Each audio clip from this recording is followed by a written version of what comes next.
everyone, and welcome to Mindfulness Money. Today we're here with Irene. She's the Chief Information Security Officer at Interac, and honestly, I don't know what that is.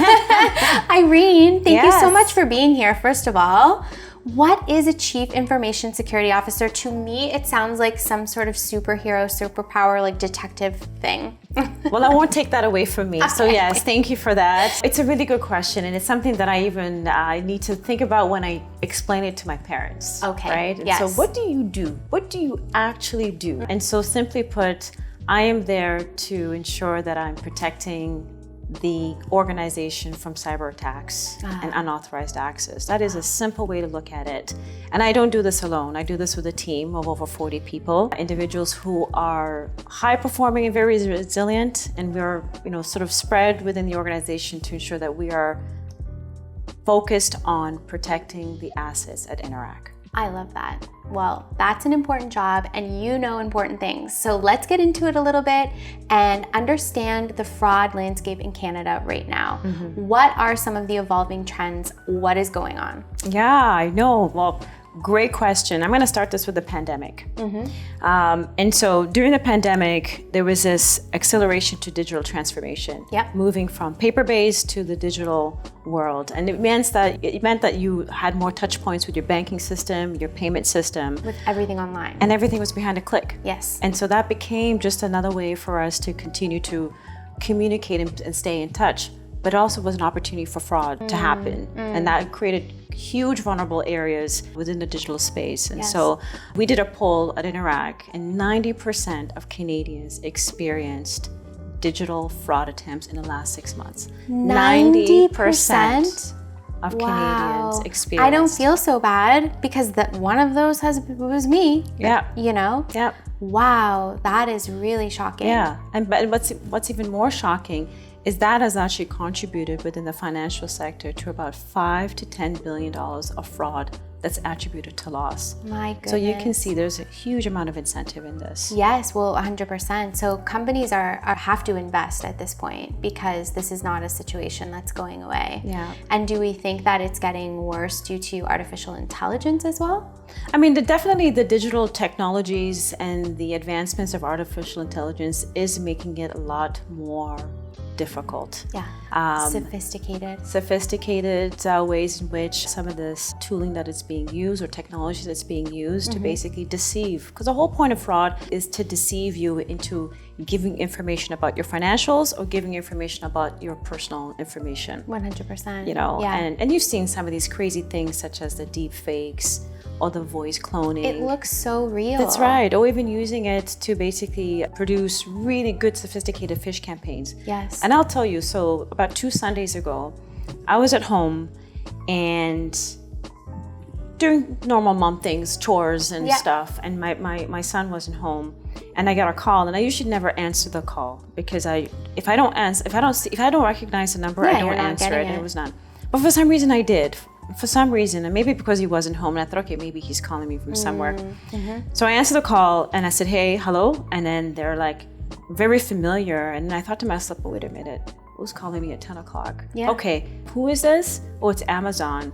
And then the voice sounded like my son. And then I immediately said my son's name. Oh my. And then I realized, and then they hung up.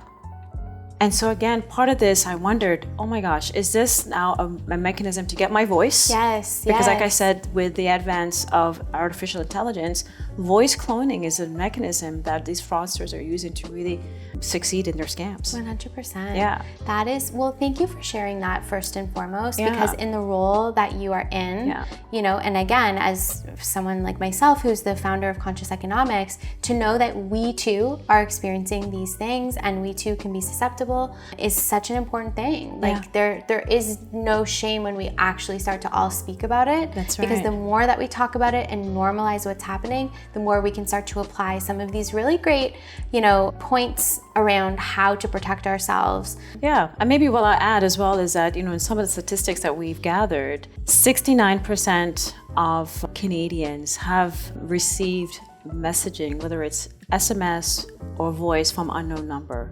So the numbers are coming up. Yeah. 66% have received suspicious emails. And then of course there's the notorious ones of about 59% of receiving these messages about your parcels or your packages and expecting a duty, to basically pay for it. Yeah. And that's something that tends to come around holiday seasons, or maybe it's even Valentine's. just the fact we all are doing a lot more online shopping these days. That's right. Like that has become such a normal thing. Yeah. Busy lives, it's Yeah. easier. Yeah. So people are doing that. But even that one for me, we just in Canada had a Canada Post strike. That's right. Around the holidays. Yes. So I really believed when I saw some of these Canada Post, because I did have parcels that I was waiting for, and that was one that luckily, because I, am working on this right now with Interact, luckily I had it in my mind around the stop and scrutinize, and so I didn't fall for it. But I could have easily, especially holidays is a stressful time. That's right. So yeah. The fraudsters are also keeping up pace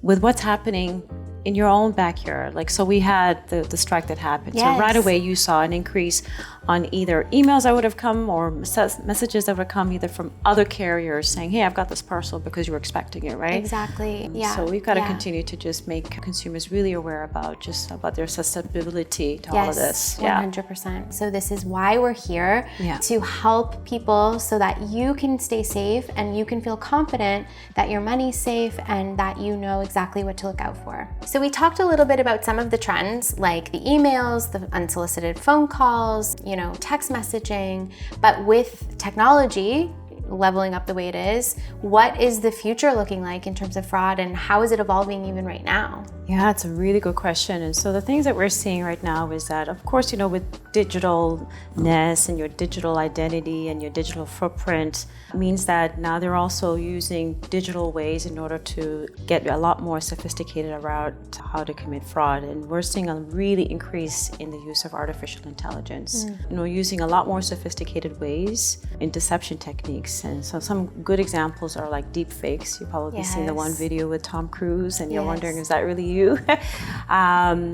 Voice cloning. And one that we're starting to see a lot more is using AI tool sets to create phishing campaigns. And they're so real, and it's really hard to start to distinguish between fact and fiction. And so these are some of the ways that the fraudsters are really taking advantage of. 100%. And it is getting more sophisticated. Even some of the CRA fraud. I know when you're in tax season or right before, people are more on alert to be thinking about taxes and CRA. And I saw some very sophisticated emails with the language, the logo lockup, like everything looking so official. So it is something to really be mindful of.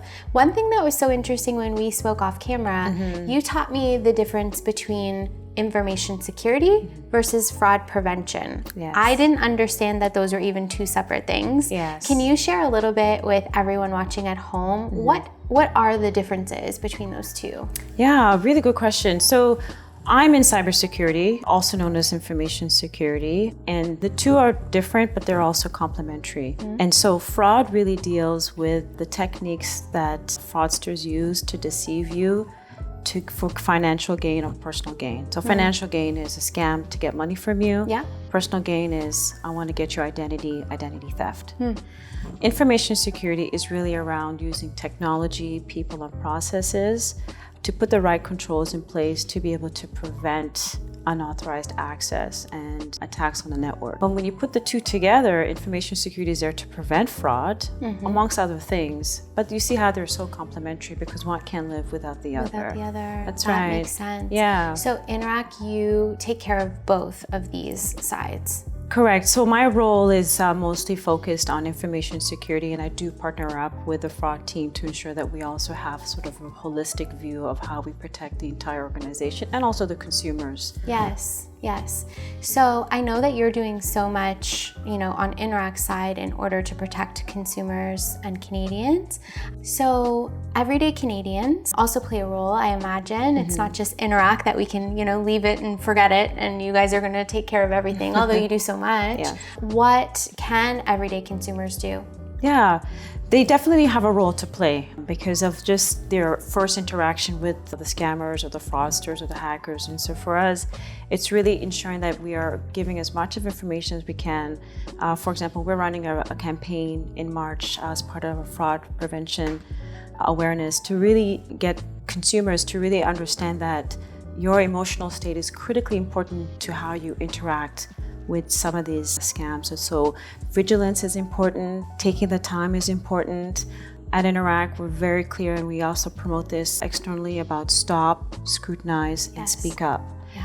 And so if something doesn't feel right, take a step back. Stop, breathe, take a step back, ask yourself, am I really, is that supposed to be for me? Like, and this is sense of urgency that tends to be something that a lot of these scams capitalize on. And so you have to say to yourself, like, what is this? Was I expecting it? Exactly. Again, scrutinize. Scrutinizing the messages, scrutinizing the calls, scrutinizing the text messages. Again, just taking the time and then speaking up. If it seems like it's not right, maybe call somebody and say, hey, was that you who sent me? Talk to your organizations, talk to the businesses that you're doing business with or you're interacting with. So I think it's really important for the consumers. Stop, scrutinize, and speak up. I love that. And I think that the speak up piece, you know, for me, I have emails all the time that I'm getting around, oh, your Microsoft Office thing is expiring or this and that. And I'm like, is it? So I always get a second set of eyes on it. You know, I'll send it to a friend or whatever, and I'll be like, does this look like something? Just to get into that habit. I love that advice. I think it's so important. That's right, yeah. So one thing you know, Mindfulness and Money, that we really link the emotional and psychological aspect to the way that we deal with finance. And I know that you are doing the same at Interact, especially around fraud. Can you tell us a little bit about the emotional connection and why it's so important for people to realize their triggers and how that can actually lead them to being more susceptible? Yeah, I'm gonna start with some stats, right? Great. So we did a survey, 61% of Canadians who were polled are feeling anxious. 55% of Canadians are feeling stressed.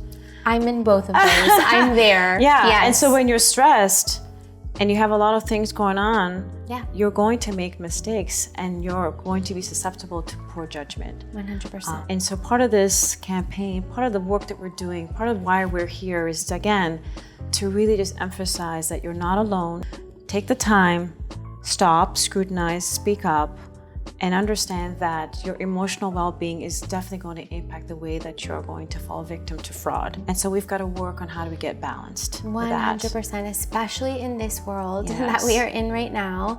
And at Conscious Economics, we do a lot of nervous system regulation, mindfulness techniques, because everyone's going to experience stress. There's no way that you're not. But how do you use things to get yourself back to, you know, ground zero? That's right. And so again, I love that stop, scrutinize, and speak up, because when you do have something come across your desk or on your phone or a funny call, stop is the first piece. And that's around regulation and also really to question, like, is this something that makes sense? That's right. And as you go into the deeper scrutinization, you can then kind of see sometimes the little holes or errors. And it is getting more sophisticated. That is the truth. So I think the last piece around speaking up, for me, it's always bouncing it off a friend, bouncing it off a family member, you know, showing someone what I got and saying, does this make sense to you? Because I will admit, I've fallen for many of these things, and I, you know, at first felt like there was a lot of shame in that, especially in the role. Like, I'm the founder of Conscious Economics. Shouldn't I know better?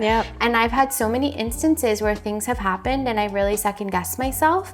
And I know that there's so many different segments, you know, whether it's young people or whether it's newcomers or whether it's our elders, and we all have to look out for each other is the reality. Like, that's what it is. It's a big family effort, and Interact feels like they're leading that family effort. Yes, we definitely are. We definitely are. This is why, you know, like we spoke about this even before, and said there is no shame in this, and it'll get the most of us, it'll get the best of us. And so what's important, again, is to just take the time and, to your point, self-regulate, get grounded, get grounded in yourself, get grounded in just what's around you, be aware, tap into Interact, because we will be communicating a fair amount of really great information just about how to prevent being a victim of fraud. Right? And so I think that there's ways that we can definitely come together on this. One of them for us is, like, I can't emphasize how important it is for everybody to just take the time to just stop, scrutinize, and speak up. And if you really feel that you've fallen a victim to fraud, it's important that you communicate or at least send a message to the Canadian anti-fraud center, letting them know that you could potentially have been a victim. Yes, okay. Well, we will definitely include that here for people if they feel like they have been a victim. And I think that this is a great piece, foundational, especially here at Conscious Economics. We know the value of regulating your emotions in order to be able to be more successful with your finances. Irene, this has been great. Obviously, as I'm listening to these stats, I realize this is not an issue that's going away. And so I wonder what Interact is doing in order to ensure that all Canadians get this information, understand how to be safe and confident with their money. Yeah, absolutely. So we're refreshing our fraud prevention campaign with the emphasis really on just vigilance.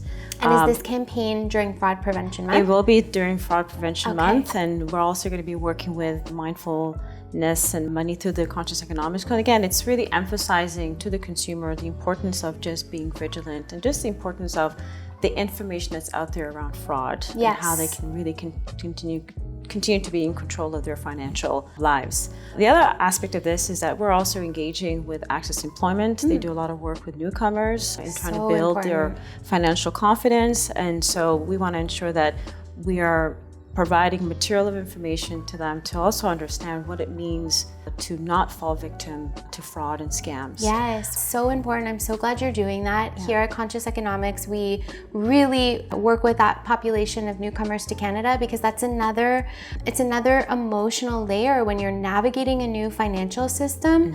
You don't know what's maybe standard or normal here versus back home. So I think that that's so important, and I just love that. And so where can everyone who's watching right now, where can they check out and see some of this information? Is it on your website? It will definitely be on our website, and it continues to be on our website. I think the other thing that I didn't touch upon is just the commitment that Interact is making in doubling down on our anti-scam campaigns, whether it's improving the way that we're doing our fraud detections, but also in the leadership that we'll be bringing in. So there's a lot of emphasis, and there's also a lot of commitment that we are definitely going to be doing to ensure that we are fitting the Canadians with all the information that's necessary for them to protect themselves and ensure that they have more financial liberation. And if there is one thing that you want to leave everyone that's watching at home with, what would it be? Yeah, you're not in this alone. You know, I talked about the phone call that I got. I talked about the text message that I got. On a weekly basis, I think I get like 4 or 5 of them. Yes. You're not alone. Yes. You're not alone. Yeah. And so I think it's important that everybody bands together. This is not a game of shame. Yes. I think it's important to, like, and if you see something, you say something. And also just important that you actually contact places such as the Canadian Anti-Fraud Center. Yes, if you have fallen victim. So you're not alone. Yeah, you are not alone. Thank you so much to everyone at home. Let's stay safe together. Let's stay confident together. Thank you so much, Irene. This has been so helpful. Check out Mindfulness and Money. Our episode right before can go into some of these deeper layers around the emotions and what you may be experiencing and how to keep yourself safe and confident with your money. We'll link all of these resources below, and thank you for joining us on another episode of Mindfulness and Money. Bye for now.